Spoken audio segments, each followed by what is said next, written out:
This ain't just a channel, this is BBTV. This isn't about last night or what happened after dark. This is about the middle of the day moments where something small turns nuclear before you even finish your coffee. One sentence, one reaction, one emotional spark, and suddenly the whole situation is on fire. Welcome to Freakout Friday on Ask a Bee, because this one didn't just escalate, it got out of hand real fast. A boss be rising, BBTV's igniting, turn the volume up, yeah, the whole world's invited, from the gravel road to the neon dream, she built an empire out of broken wings. Boss be rising, sky ain't even the ceiling, when she hits go live, everybody feels it.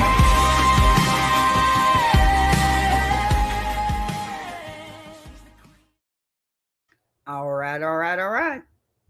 Welcome back. It's Ask a Bee, and we are on our Freakout Friday. And if you're brand new here, let me set the table before we dive headfirst into the chaos, because this is not a podcast where we whisper affirmations and sip tea. This is the show where real people send in real life, did I lose my mind, or was that justified situations? We read the story like a letter, okay? And then I break it down live with equal parts logic, side eye, compassion. And the best part is that you are not a silent audience in this room. You are jurors, commentators, co-conspirators in the verdict, okay? But we're safe here, okay? In here, we run on honey or stinger. Honey means, okay, I see you. That was human, maybe messy, but understandable. And stinger, it means, that reaction overshot the runway and we need to talk about it, okay? And I want you using those words in the chat as we go. Please, telling me what you'd done, okay? What would you have done? What line crossed it for you? What moment made your eyebrow lift, and whether the reaction actually fit the situation or somebody hit the panic button before the facts finished tying their shoes. Yeah, that happens. Fridays in particular. Fridays are a special breed because this is Freakout Friday, which means the stories tend to involve people who have been holding it together with duct tape and caffeine all week, kind of like me. And then suddenly something small, trash bags, text messages, babysitters, Xbox time, a name dropped by a toddler, turns into a full-scale emotional fireworks display. And we're not here to pretend that doesn't happen, okay? We're here to come to trace exactly where the pressure started. And you know what? Where the blow-up happened, and whether the aftermath points towards growth or another round in the same argument next Tuesday. Now, a couple of house rules before we start, especially for anyone who just wandered in, because YouTube tossed you in the room 5 seconds ago. We judge actions, not entire human beings, okay? We don't pretend context doesn't matter, and we definitely don't act like one bad moment defines somebody forever, okay? Because the whole point of this show is looking at how people behave when they're tired, stressed, scared, jealous, overloaded, or just pushed to their emotional edge, right? And figuring out whether that snap was reckless, understandable, or somewhere right in the middle. It happens. And I'll be honest with you, I'm not allergic to calling something out, okay? We don't sugarcoat nothing here.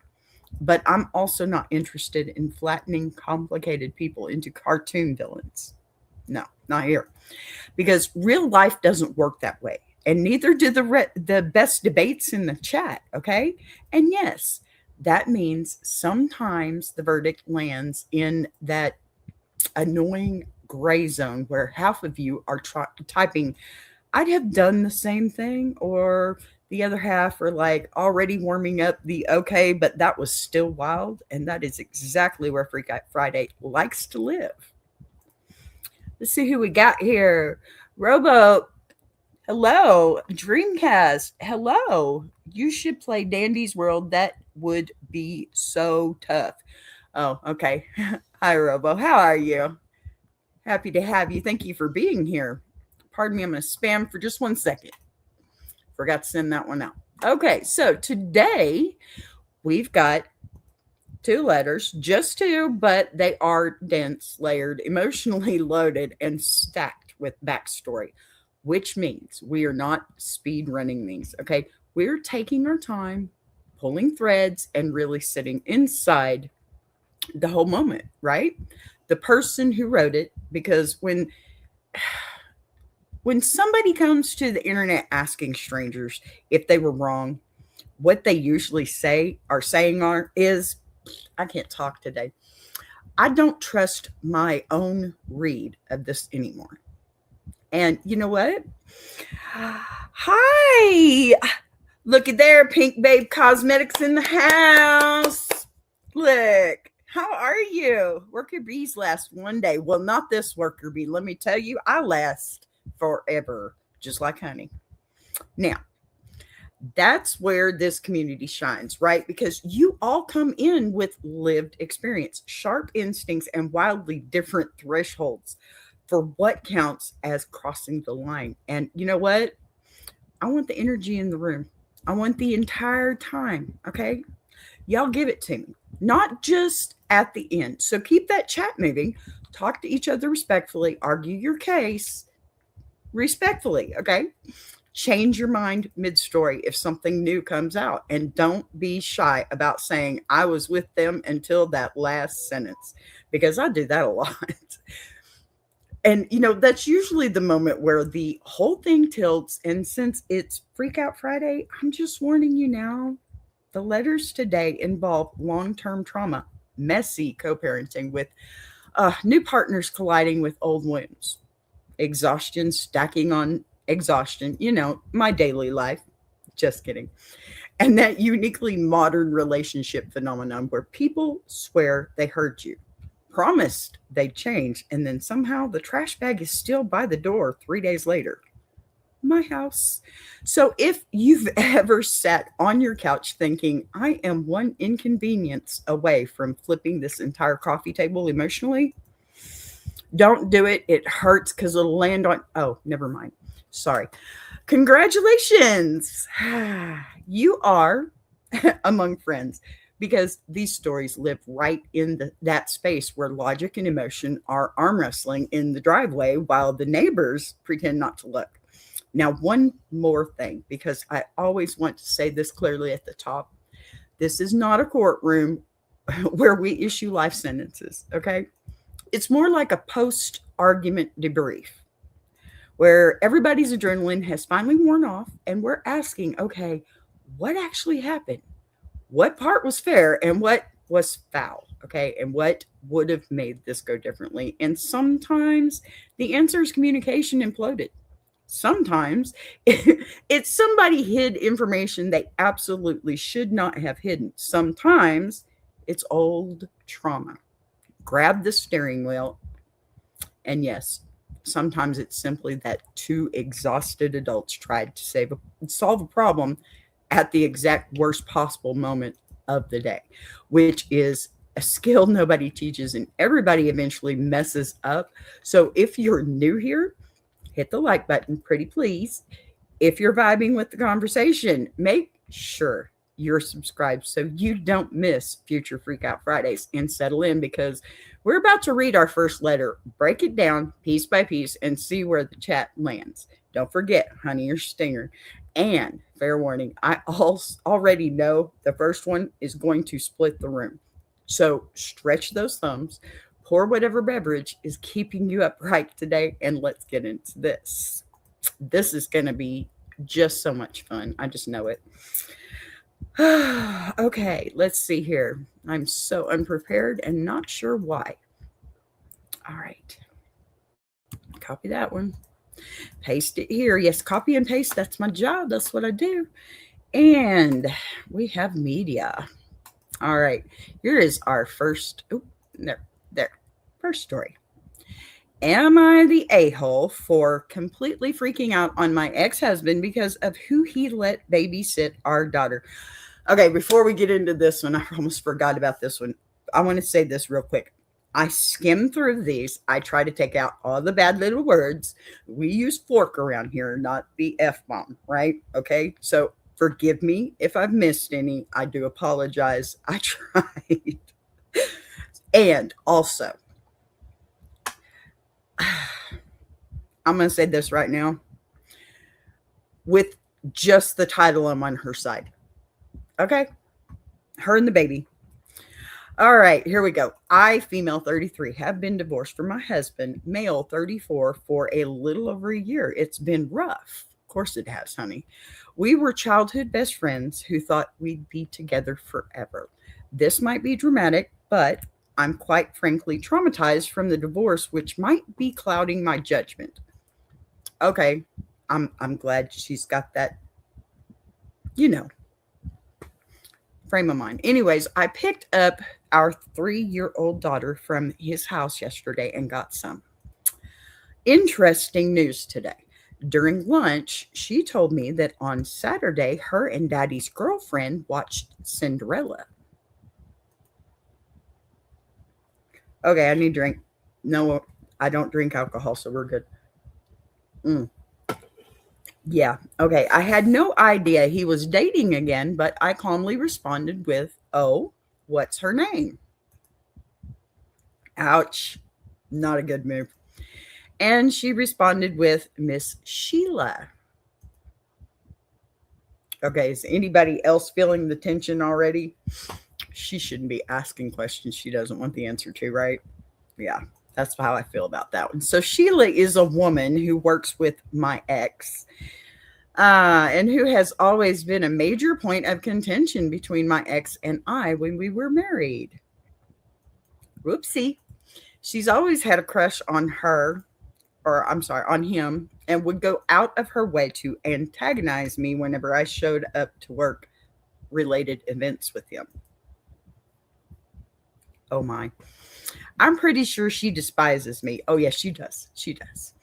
After finding this out, I texted my ex, essentially asking why TF, we know what that is, the fork, he would let someone who hates me babysit our daughter. He responded with, "What are you talking about?" Oh, here we go. And we went back and forth until he admitted that, yes, Sheila watched her, but she doesn't hate me.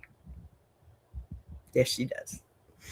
Now, this might be where I'm the a-hole. Already a no on this one. Hi. Hey, Patty friend. There you are, honey. How you doing, doll? Okay, so I told him that this was a complete violation of our custody agreement. Him not informing me of who's taking care of our daughter. I wouldn't go that far. And if he does it again, I'll take him to court. Okay, I wouldn't go that far because I don't think that's the truth. I think that's just her ego. So he responded with, "Chill, I was in my office and they were in the living room." And I told him that the apple doesn't fall far from the tree and he's just like his father. Okay, now we're definitely going too far. For context, here we go. Oh my gosh. All right, for context, his father is addicted to gambling and never raised my ex. My ex, then how is he like his father? Please. My ex called me asking, how dare I say that, and asking what my issue was. And I told him to fork off. I found that one. I got that one. Am I the a-hole for the way I handled the situation? Okay, before we get an answer, because yes, I have things to say, we do have a couple of edits. Edit number 1. Thank you to everyone who's left a judgment. I accept I'm wrong and will make amends with my ex. I want what's best for our child. And thank you to everyone who was kind and didn't treat me like I'm the worst person in the world after seeing a Reddit post that probably less than 1,000 words. I understand the statement may rub people the wrong way, but it irks me when people act like they know you after seeing one part of your life. Yes, I forked up. I think I missed that one. Pardon me. But the name calling was not necessary. I will do my best to improve and become a better mother to our daughter, because She's what matters here. And at the end of the day, pardon me, one more. Yeah. All right. Second edit, last update, but we talked it out. Okay. I apologized for lashing out, and he apologized for trying to hide Sheila from me. That's good. The reality is they were only hooking up, and he didn't intend on our daughter meeting her. He didn't tell me because he knew I'd be upset at him for bringing a fling around our daughter. So I know I need to work on my responses. Yes, you do. I am upset that he was irresponsible enough to think that he could just sneak Sheila in and out while our daughter was there, but it's fine. She's young enough that she'll think Sheila's just a friend. Okay, we have a better mentality about this one now, I think, don't we? Hi, Christina. Happy to have you. Good morning or afternoon, wherever you're at. Okay, so I did request that he doesn't do that anymore. And he said he won't. Okay, that sounds like a good draw for me. Hopefully, we can move forward from this and co-parent respectfully. Now, that's what I wanted to hear, the respectfully part, because y'all need to get y'all ish together, okay? Because this is about your daughter. It's not about you. I think that's probably my first and biggest point, because it's not about anybody but your daughter. Between the two of you, it's over. So why would you even want to bring somebody different around your child? That's just a little worrisome for me. Don't you think? Let's slow this way down and actually, we're going to trace the shape of what happened here, because this situation is exactly how a reasonable parenting concern mutates, okay, into a full-blown emotional wildfire before anyone even realizes they struck the match. And the very first thing I want to say is that learning about a new adult being around your 3-year-old from the mouth of that same 3-year-old during a casual lunch conversation is the emotional equivalent of stepping on a Lego barefoot. I mean, pardon the expression, but dead ass. Your nervous system doesn't pause to ask clarifying questions. It goes straight into emergency protocol, right? And when the same attached, or the name, pardon me, attached to that surprise happens to belong to someone who already carried years of tension, jealousy, unresolved resentment from your marriage, okay, that reaction intensifies tenfold. So yes, the spike of fear, anger, and protectiveness that you felt, that makes complete sense. And yes, your ex absolutely should have told you that someone else was around your child, because co-parenting transparency is not an optional courtesy, right? It's the foundation of trust, and there has to be that for her, for the child. I was in my office while they were in the living room is not the calming explanation he thought it was. Oh my gosh, because, floor plans are not the issue here. Not at all. The issue is that you were kept in the dark about who had access to your child, which is the one category of information most co-parents agree never gets hidden. And it really, really shouldn't. I mean, come on. But here's where this veered hard into Freakout Friday territory, at least for me. Y'all let me know what you think. Don't forget to hit that like button. You know I love you. So instead of staying locked onto the narrow practical lane of who was there, why you weren't told, and what the future rule is, the argument escalated immediately into threats of court and a generational insult about his father's gambling addiction. What does gambling have to do with this at all? That's what I want to know.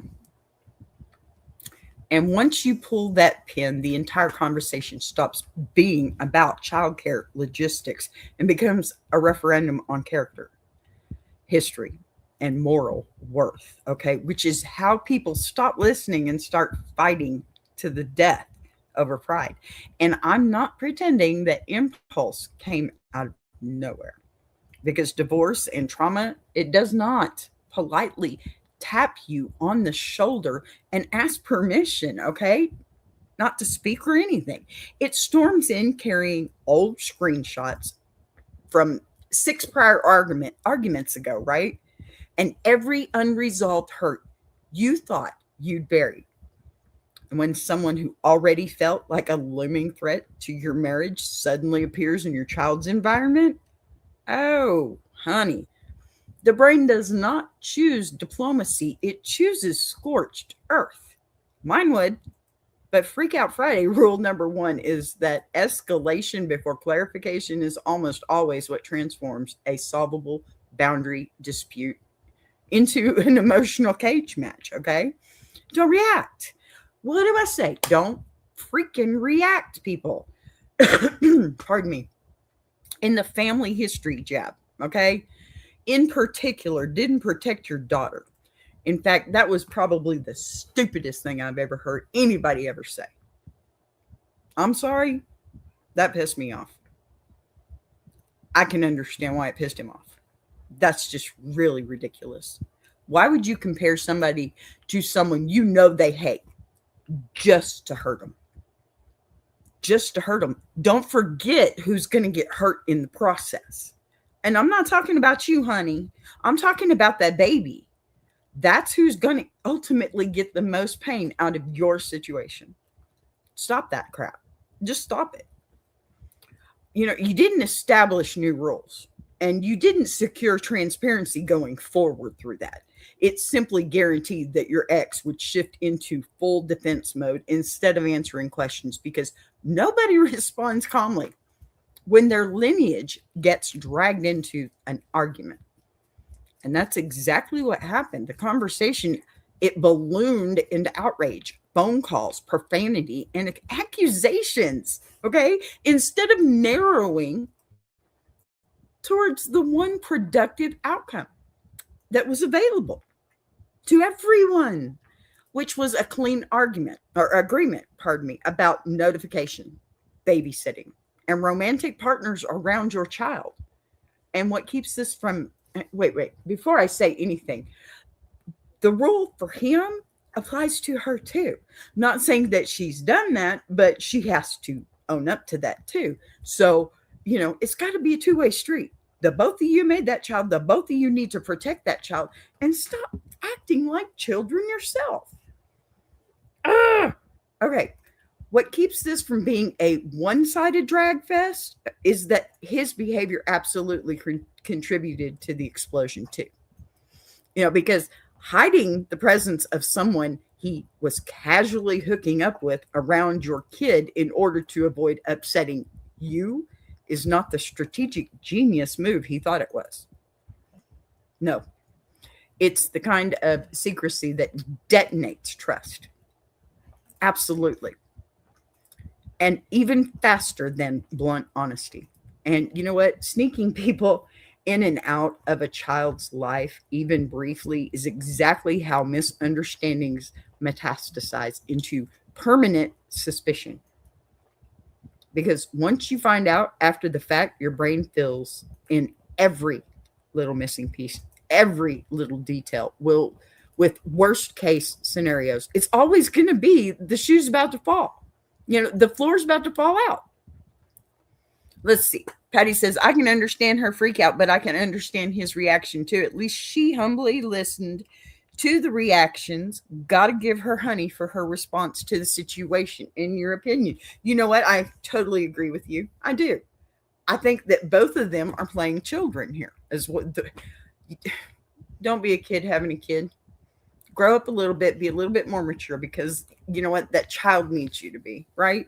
And I don't know about y'all, but anybody that has a child, I know once you find out that you're about to have one, pardon me, that changes you, right?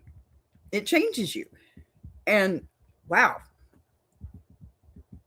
You know, I just think that both of their reactions was kind of stupid. His bringing this person in the first place, especially being as intense as it was for their whole situation before the divorce, that was a really stupid move on his behalf. And her, oh my God, throwing the father line in, you know what? She was hurt. He was hurt. They lashed out at each other. And that is exactly how children act. That's what I'm saying. Sorry, that one kind of got me a little heated myself, I think. And I'm tired of watching people overshoot the runway with their responses, right? Because it triggers, and it's not imaginary. And the part that, really shifts the story away from total disaster is what happened next, which is that you didn't entrench yourself in the argument forever, right? They didn't double down just to save face. Didn't build a shrine to being right. People got cooled off, reflected, apologized, accepted criticism, and then reset boundaries. And that is not the move of someone who is committed to perpetual chaos. That is the move of someone who let their emotions outrun their strategy and then corrected course. So, I have to give them both honey and stinger in this situation. I'm really torn because they both did something wrong. It seems like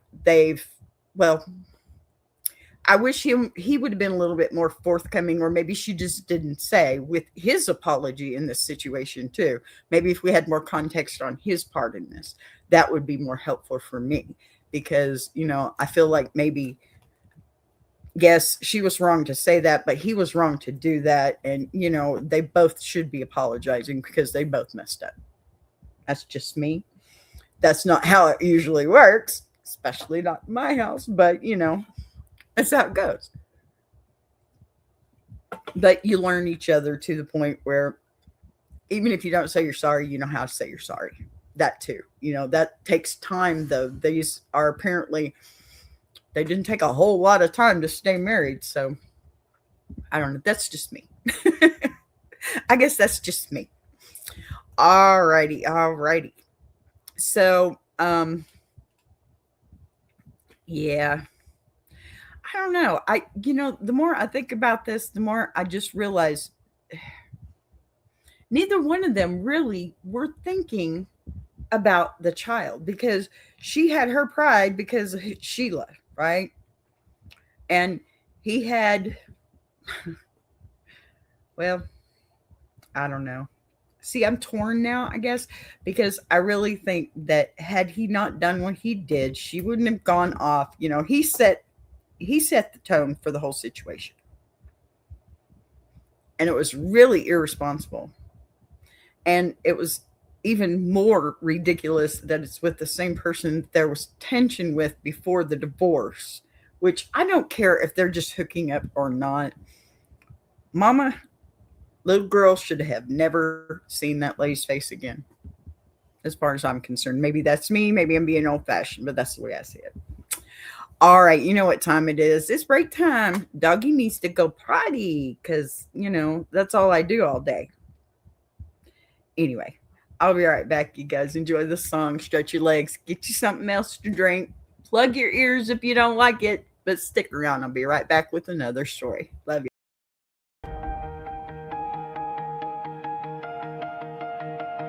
She came from the quiet storms, built a fire from the ground, turned a whisper to a warning. Now her voice shakes the town. Every setback was a lesson. Every doubt became a key, unlocking something bigger. That's the rise of Boss B. When the lights go low, her vision hits high. She built a whole damn network off a promise and a try. Every sunrise, every moment, she's stacking legacy. This ain't just a channel, this is BBTV. Boss B rising, BBTV's igniting. Turn the volume up, yeah, the whole world's invited. From the gravel roads to the neon dreams, she built an empire out of broken wings. Boss B rising, sky ain't even the ceiling. When she hits go live, everybody feels it.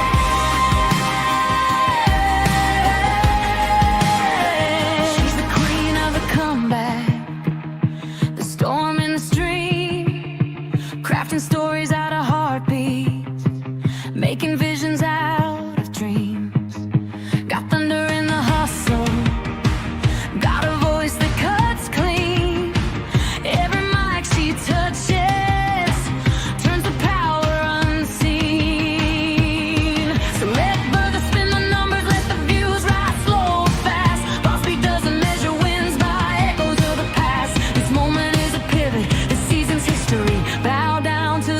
founder of the BBTV dynasty.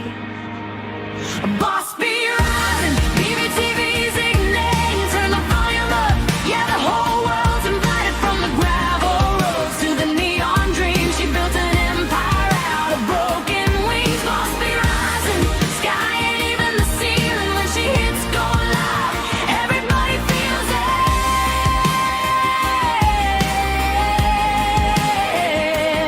She's got fire in the head, it's got truth in the frame, got a heart that won't retire and a gift you can't name. Every loop, every letter, every dream she sets free, it's a love note to the world sign. Boss B.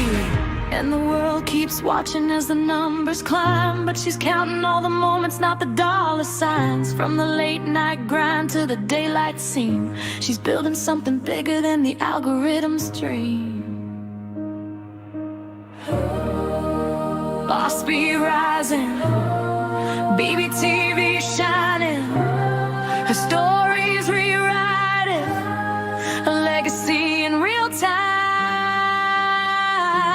Boss be rising, BBTV's igniting, turn the volume up, yeah, the whole world's invited. From the gravel roads to the neon dreams, she built an empire out of broken wings. Boss be rising, sky ain't even the ceiling. When she hits go live, everybody feels it.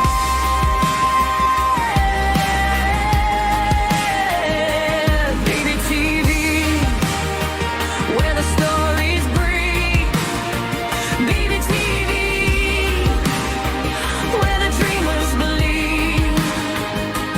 Boss be rising, watch her take her place. This is BBTV, this is her grace.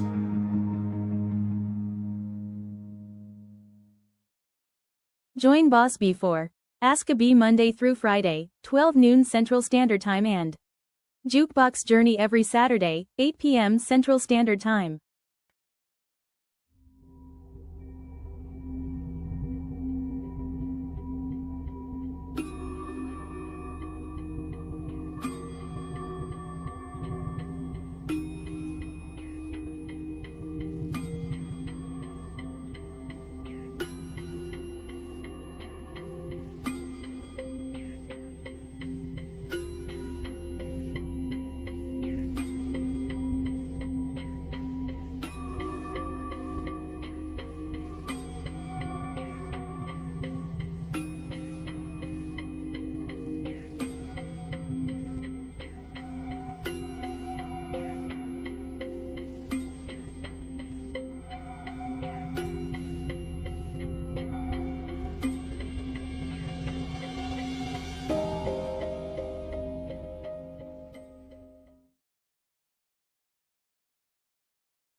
All right, here we are. Hello again. Okay, doggies have been walked. And now he's back up here right beside me. Of course, big old baby and little old baby. Yeah, I got two. All right, so here's the next story. This one's a little bit more. This was a lot more. Okay. Am I the a-hole? Yeah, I didn't move that word, did I? For losing my shit on my boyfriend after dealing with my ex. Told I'm crazy and freaking out a bit more. Probably. Okay. I, female 30, need insight. For starters, I have 4 children, 3 with my ex-husband, 35 male, and 1 with my current boyfriend, 31 male. Backstory. I spent 9 years with a physically and mentally abusive boyfriend turned husband, together 8 years in total, 6 married. I was 19, young and naive when we were together. I knew my ex from childhood, but at the time, it didn't occur to me that it was weird for a 19-year-old to go after a 14-year-old. Yikes. I lost my virginity to this man at those ages. Again, I didn't realize at the ripe age of 14 that the situation was so beyond inappropriate.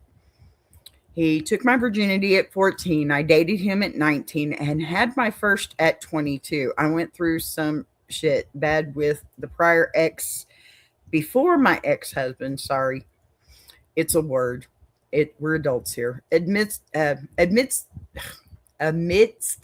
the emotional trauma and young age, I jumped at the opportunity to start dating my ex-husband for real instead of a V card losing one. Oh, a B card losing one night stand. Okay. That's a little confusing.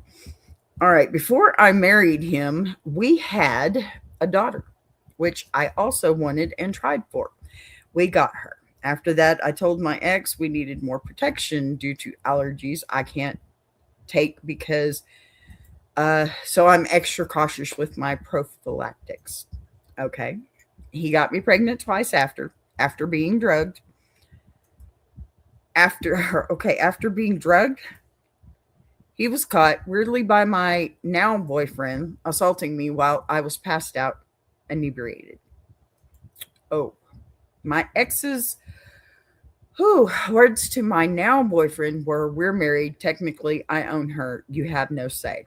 Long story short, I had 3 kids, 2 against my will. Although no part of me regrets them, I love my babies more than anything. And my ex was arrested for assault by strangulation, wrongful imprisonment, amongst several misdemeanors. Okay. Remember, I skimmed through some of these, so I don't know the whole story. And the reason I do that is because I want to have a real reaction. Okay. All right. So I've been in child support court with him for 4 years now, to no avail because he won't pay. I'm a certified phlebotomist. Oh, hello. Could taken care of. No, shut up. I didn't say nothing. Okay. I'm a certified phlebotomist and lost my hospital job due to my ex refusing to either watch our kids only if I forgive him or until I agreed I was wrong for upsetting him. He was a miserable drunk who made me work 4:30 p.m. to 3 a.m., then drive 30 minutes home to sleep for 2 hours before being expected to get up, clean the house, and take care of the kids before going back to work. Yet every day I got home, the kids were soiled with an empty box of cereal after trying so hard and having authorities not be able to do anything until I was strangled. I took the opportunity to dip out during the 4 days he was in jail. Good for you, honey. That's a good thing. This is awful. Hello, Eddie. Good to see ya. I'm doing great, thanks. Thank you. Okay, so I couldn't up and leave Florida at first. I needed to leave my job on a good note, and I got lucky to have family willing to bring my kids back to New York for a couple of weeks. Well, I finished my couple of weeks at work after turning in my notice. Oh, good. Okay, which was incredibly hard because it took so much work to land that dream job. Yeah, that sucks, but it's got to be better for you. After I left work, I moved back to New York with my kids and family. Alrighty. And the next part is where? There you go. All right. Let's see here. Now, I struggled for a few months and reached out to old New York friends, and my ex took me away from. That's good. Thank you very much, Eddie. One of them was my boyfriend. We were good friends for 16 years before I returned and was my best friend. We spent a while hanging out, catching up, and eventually falling for each other several times before we became serious. I told him he had every right at any time in the beginning to walk away if my 3 kids were too much. Like a gentleman, he stepped right the fork up. 2 years later, we had a son. Both of us were in bad places post-COVID. So my dad, who respects my boyfriend, paid to bail both of us out. Then him and my mom bought us a house. Part of my inheritance. My parents have a thing about wanting to be alive to see the inheritance go to something important, and I respect that. Okay, yes, I understand that. My dad also paid off my boyfriend's past rent right after the COVID lit. My boyfriend has been financially supporting all of us throughout. How cool. I got diagnosed with epilepsy after the brain damage my ex gave me after slamming my head onto tile and proceeding to try to strangle me. I'm forever grateful for him. Don't get me wrong. There's 10 pages more that I could write to further explain my ex, but I digress. That's a good thing.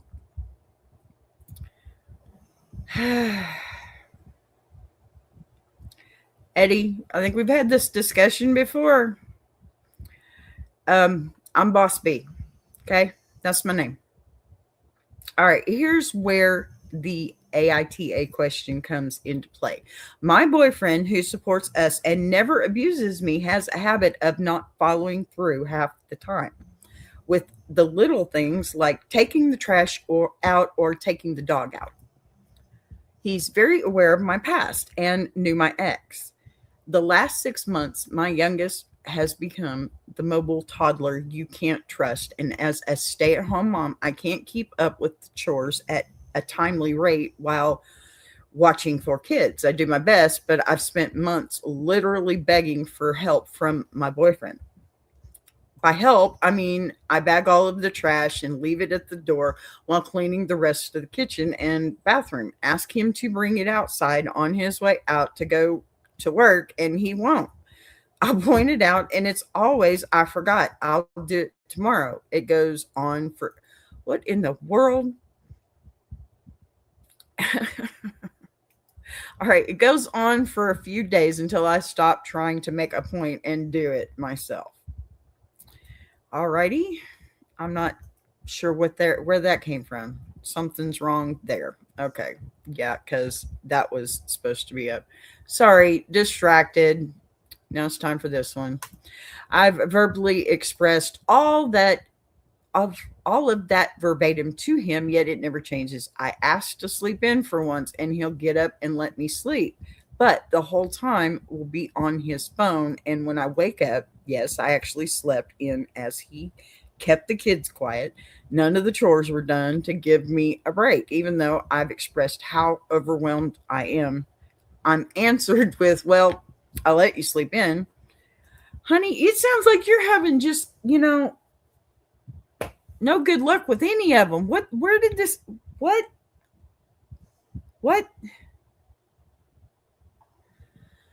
Okay, it's getting frustrating hearing, well, I pay for everything and you stay home. I'm tired from working all day. Sorry this is so long. Don't get me wrong. He helps, just ignores my plea to help a bit more before I lose my mind.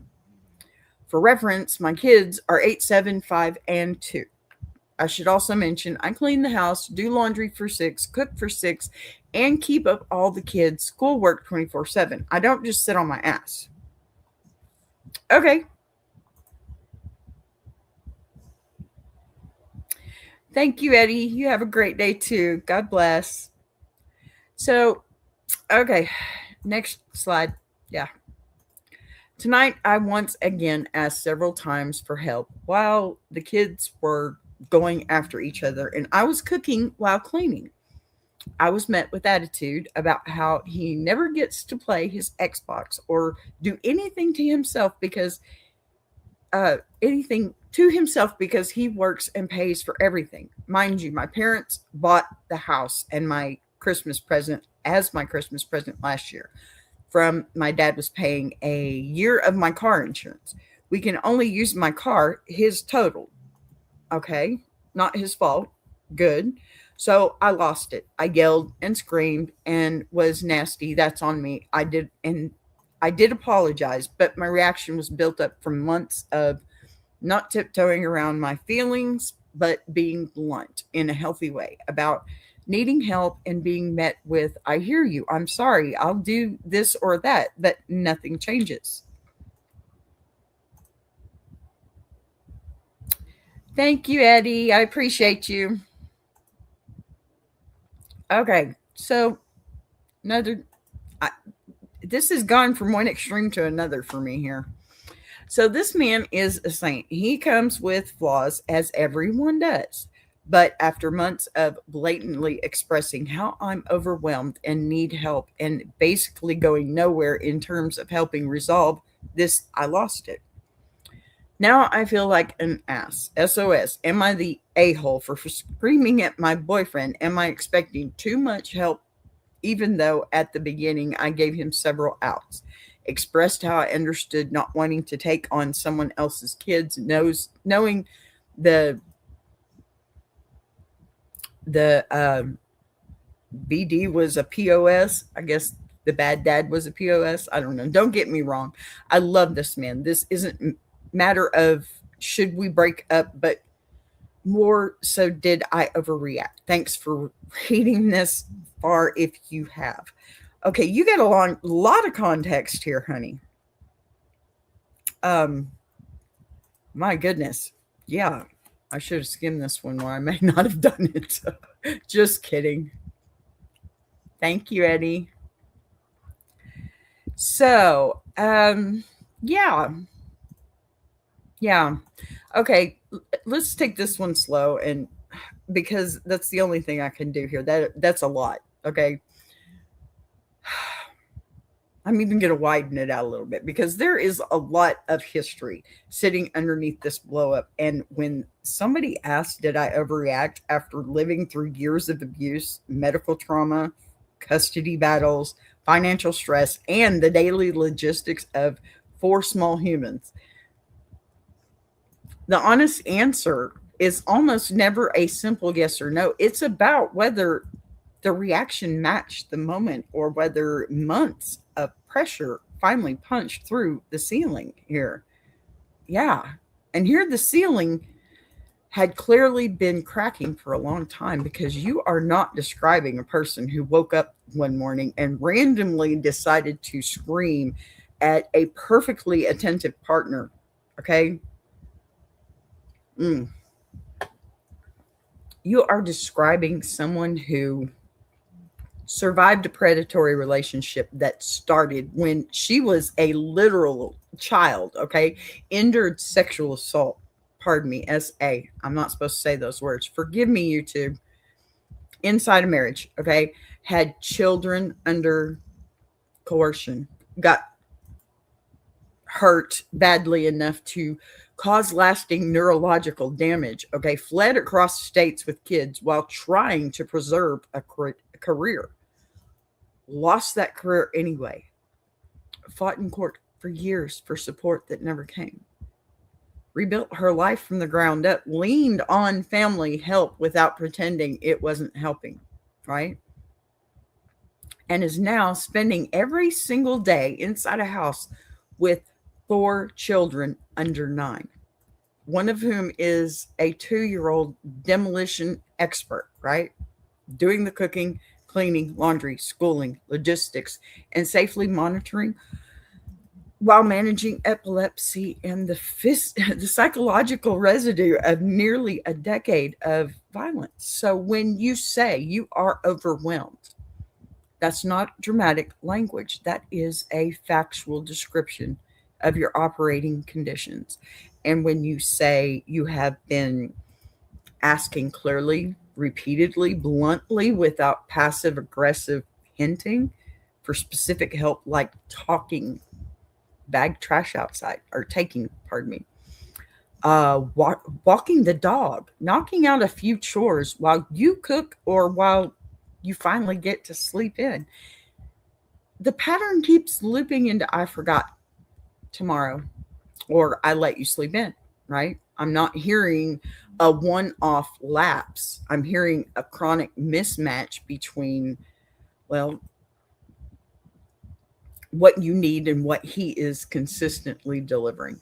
And that matters, because resentment doesn't usually come from one big betrayal. It comes from 1,000 small moments where someone feels invisible while holding the entire household together with duct tape and caffeine. And layered on top of that is the fact that your nervous system has been trained by years of danger to escalate when you feel unsupported or cornered or dismissed. which means you hear, I pay for everything and I work all day. It doesn't land as a neutral statement about fatigue. It lands as a threat to your worth and safety and contribution, even if he doesn't intend it that way. Because in your past, control, money, exhaustion were weapons. The brain, it does not politely separate present day context from historical trauma when it is tired and flooded. It just hits the red button. You know it does. So, yes, you yelling and screaming and being nasty in that moment was not the ideal delivery system. And you already own that by apologizing, which is important, of course. But the fact that you apologized does not magically erase the months of unmet requests that led to the blow up in the first place. And this is where the Freakout Friday needle starts hovering in the middle instead of slamming to one side. Because your boyfriend is not the monster your ex was. You really need to remember that.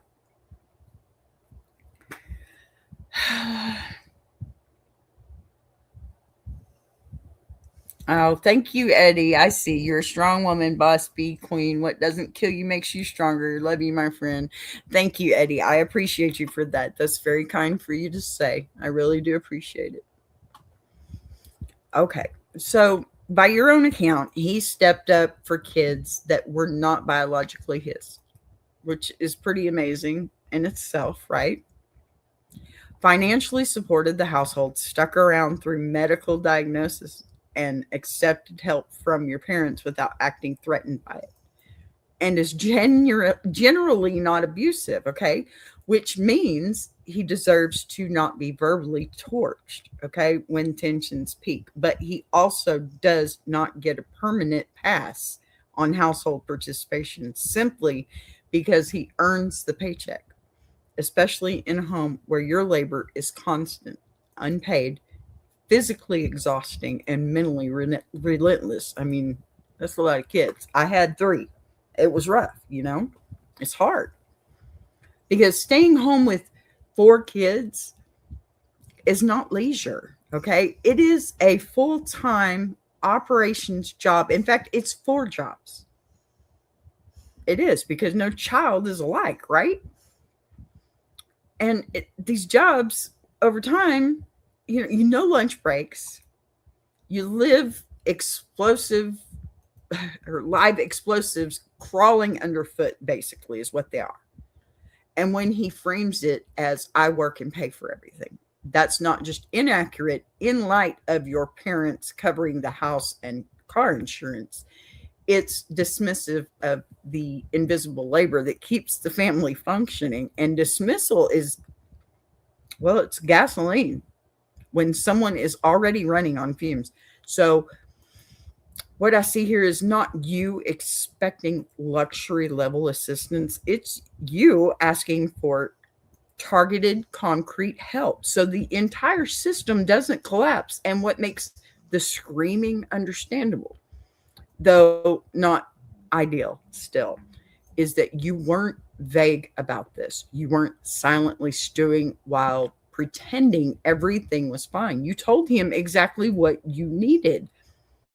He acknowledged it verbally, and then the behavior didn't change, which is the specific pattern that convinces people that their words are evaporating in the air.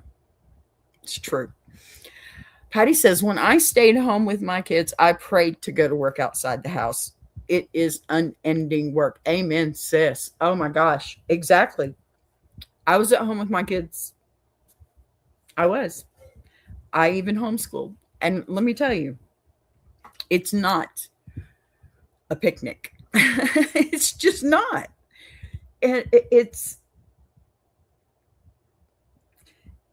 There's got to be somebody on call all the time. This is a job that doesn't get paid with anything but tears and messes. And you know what? You learn to love it, because it is a reward in itself that you actually even get to do it, right? And that's where I'm saying, you guys, people need to put the kids first, because this isn't about the kids either. This really isn't. This is about the fact that she is tired and it's wearing on her, and he's kind of non-existent, and all this stuff that she's got rolling around on top of her, that, I mean, she may have gone to therapy. I don't know. She didn't say, which is really a surprise since she was so long-winded, but context, I like context, so we're good. I just think, he could be a little bit more understanding for her in this situation. And I think she could be a little less wired. And I understand why she's wired, because kids wire you. I mean, I'm a grandmother, a mother of 3. I get it. But there are just times that as a mother, you have to find a place where you can find a middle ground, because, if he's at work, he can't help. He can't stop working and come home and help you. So you just invent new ways. And, to me, that the knowledge of how to fix these things is the biggest reward out of all of it. Because if you get to the point where you can finally slow down, take a breath, even with the kids running all over the house, breaking lamps and pooping on the floor. And let me tell you, okay, my 3-year-old, or my third child, pardon me, poop all over the room. Okay. Woke up after a nap, did her business, wanted her diaper off, and then painted the room and the new carpet. Yeah. And apparently when I was the same age, I did the same thing to my father's record collection. So, yeah.